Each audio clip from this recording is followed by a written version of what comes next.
Let's cross to the leader of the Scottish Conservatives, Douglas Ross. Mr Ross, we heard about a support package there from the Social Security Secretary. Presumably that's a package of measures that you support.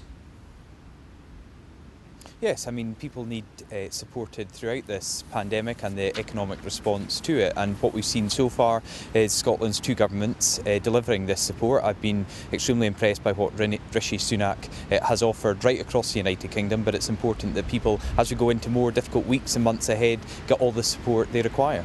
Of course, Rishi Sunak might need to go further. I mean, we're seeing in Wales an almost total lockdown. Ireland's about to go into full lockdown for a period of 6 weeks. Do you think that we're going to follow their example in the coming weeks? Well, I'm virtually meeting with the First Minister and other party leaders at 3:30 this afternoon. So I'll listen very closely to what the First Minister is saying and what she is proposing, and we'll look at everything as constructively as possible. But Rishi Sunak has shown throughout this pandemic, from the very beginning, 7 months ago, that the UK government have responded to and will continue to respond to the needs of people right across the UK to support them. They are supporting us by getting right behind these measures, difficult though they are, really difficult measures for people to follow and for businesses to follow. And I think if we ensure that there is always that support there for the UK government, and I want to see that support from the Scottish Government as well. We heard the First Minister at the start of her briefing today speak about the £40 million fund and the £20 million that will be available from today through local authorities. But that has still been some time, 11 days or so, since businesses were forced to close. And I've said throughout this, we need to make sure there is information and support available for businesses as soon as any further restrictions are required from them. They shouldn't have to wait well over a week,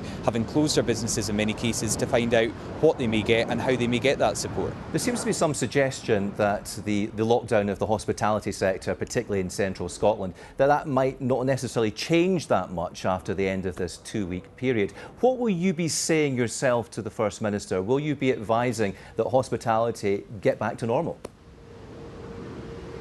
Well, again, we've seen this sector bear the brunt of further restrictions, and first of all we've got to see the science behind any further decisions that are taken. But again, we've seen a lack of clear guidance from the Scottish Government about what businesses in the hospitality sector could have done in this last couple of weeks where further restrictions have been applied, because I made the point right at the very beginning, when they were given just 50 hours notice to introduce these further restrictions, what was the guidance from the Scottish Government to businesses, particularly in the Central Belt, who were forced to close, about how they could change and adapt to ensure they could open again safely. And it seems that nothing has happened, nothing has been developed in that area, and businesses are once again hearing through the daily briefing that these restrictions may last far longer than they had initially been led to understand. But what would your guidance be? Because we've heard Conservative politicians in the north of England very sceptical about the idea of further lockdown measures there.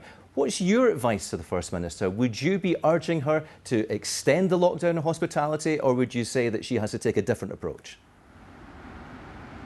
My advice to the First Minister has been very clear, and I set this out in a speech I gave to Scottish businesses just last week. We have to ensure that businesses are involved in the decision making. They can't simply be reactive to what they are told at a few hours' notice about what that is going to do to their business and to their employees. So I want to see business involved, and I want to see business fully supported through this. For too long, they are an afterthought of this Scottish Government, and we've seen that in terms of the support package that's been further outlined today. The £20 million through local authorities will not support all the hospitality businesses that are affected by this. I've made it very clear there is substantial support from the UK Government that could go immediately to these businesses, and I want to see a standardised approach so businesses don't have to wonder about what support they're going to get, they just get it from the Scottish Government. One thing we've seen in Wales and Ireland is the closure of schools. Do you think that that might have to happen, and would you support the closure of schools if this number of cases increases?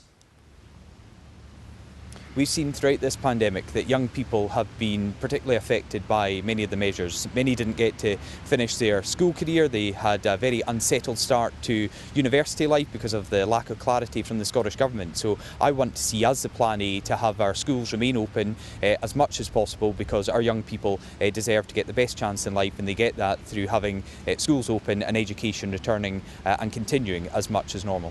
Are you at all embarrassed about the problems in the UK Government's testing system? We've heard about problems in recent days, and the First Minister there talking about people receiving text messages perhaps a day or two later than they should have done. What does that say about the system? Well, these problems have to be rectified as soon as they're identified, but we also have to remember that the UK government continues to do about 2/3 of all the testing in Scotland, so there is a large capacity of what the UK government are delivering for Scotland. And I also think it's a bit disappointing when the First Minister directly criticises the Lighthouse Lab. I visited the Lighthouse Lab just last Thursday, and to see the professionalism and the dedication of everyone working at that lab, working to capacity to turn around these results, the medium time frame is 25 hours, they are doing an outstanding job at the lab. And while there may be issues elsewhere that I think we have to get to the bottom of, I don't accept that the problem lies with the dedicated, committed and highly professional individuals that work at the Lighthouse Lab in Glasgow. And finally, I don't want to venture too much into politics, but there's a leaked report today about a future independence referendum and how the Conservatives would react to that. And one of the findings is that there's a lack of leadership in any future No campaign. Who would lead that campaign? Obviously, you're the leader of the Scottish Tories, but who would be the figurehead? Well, I'm not going to comment on any leaked report. I think that simply does the nationalist work for them. But during a global pandemic, my focus and everyone's focus should be on getting on top of this virus that continues to infect people, continues to take people's lives, and concentrate on the issues that matter to Douglas people Ross, right now. That's where my focus is and everyone's focus should be. Thank you for that very much indeed. And that's all for now. There's more coming up in Reporting Scotland at 1:30 from all of us. Have a very good afternoon. Bye-bye.